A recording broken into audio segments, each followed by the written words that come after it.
Gavumenti ng'eyita minisitule y'ebyobulamu efulumiza ebiragiro oba amateeka agagenda okugobererwa amasomero, amasinzizo, ab'obutale wamu n'ab'entambula ez'olukale okwewala okusaasaanya ekirwadde ky'Ebola ekyabalukawo ku mulongo gwa Ssabbiiti ewedde. Amakanisa, emizikiti tusaba bateekewo entegeka y'okunaaba mu ngalo.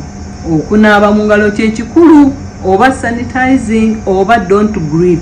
Mu mateeka gano amasomero galagiddwa okubeera n'omusawo w'essomero ng'abayizi balina okukebera endwadde zonna ku lunaku lwe batuuka ku masomero, era singa waba watali mu mbeera nnungi yazibweyo eka lwate omusawo ensonga azitope bunnambiro eri akulira ebyobulamu mu disitulikiti. So bwabeerawo omuntu omwana omulwadde gwe basanze mu ssomero bategeeze bekikwatako ab'ebyobulamu mu kitundu ekyo. Omwana oyo bw'alwala laba nti bamukebera omusaayi n'omugjawo n'omuteeka mu siikibbe.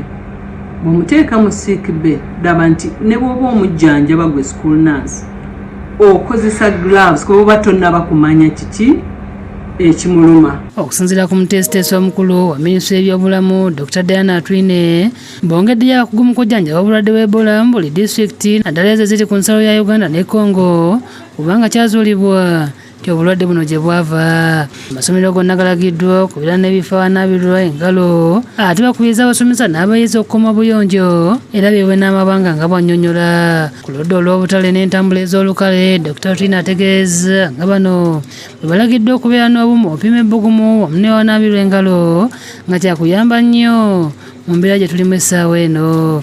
Organizations eziba zigenda okukola emikolo oba transporters babeere ne temperature gun. Omuntu yenna agenda okuyingira mucekinge temperature n'okwata essente oziwadde gundi ate naye akuddiza nze ono naye awo waliwo obuzibu awo.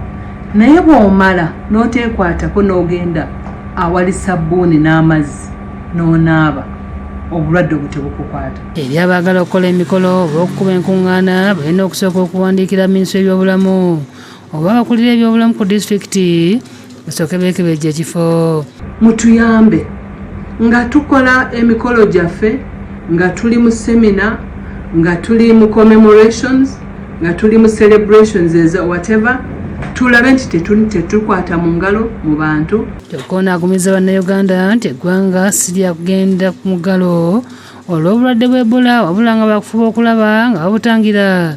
Era n'asaba abantu okugoberera amateeka agateekeddwawo. Tetusobola kulookinga down, tetusobola kuggyawo organizations oba meetings oba amasomero okuggala. Ebyo byonna bijja kubeera nga bikola bulungi. Shamshad Nalujja yakusakidde eggulu eno ku Lwabukedde TV.